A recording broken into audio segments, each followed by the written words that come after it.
जय जगन्नाथ सांग माने स्वागत करुछि मोर आउ एक नुआ ब्लॉग को।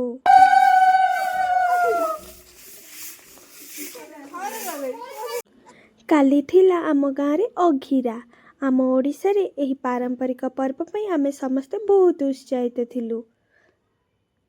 चलंतु देखिबा आमे केमिति सेलिब्रेट करिथिलु। काली भोर 4टार आम गाँव सब झील मैंने उठी पड़ते। प्रथमे आम समस्ते मिसे दांड खरका कामटा सारीदेलु।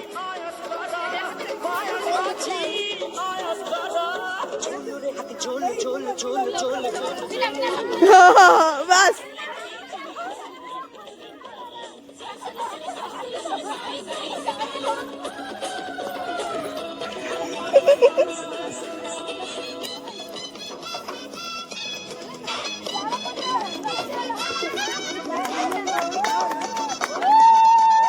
एवं तापरे आमे जाइतिलु अगिगोटी तैयारी करिया पई। से ठंडा सकाळे समस्तଙ୍କ सह मिसी काम करिवार मजा थिला किछि अलगा।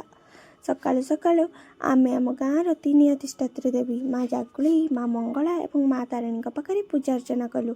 माँ को सही दर्शन मन को भारी शांति देउथिला।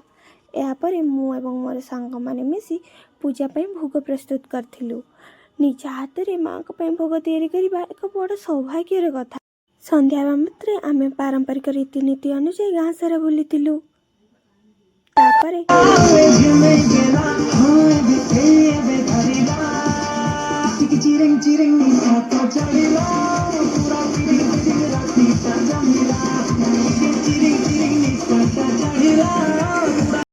तापरे राति 9टारे आरंभ है मुख्य आकर्षण अग्नि पूजा। अग्नि देवता पूजा करी गाँव मंगल आमे कामना करतिलु।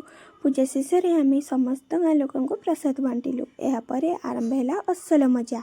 माँ जागुली मंदिर पाखे आमे खूब नाचिलु एवं दिनटी को मन भरी उपभोग कलु। उत्सव सरिबा परे आमे आज सकाळु पुणी तारिणी मंदिर पाखक गलु जेउटी अगिगोटी होइतिला।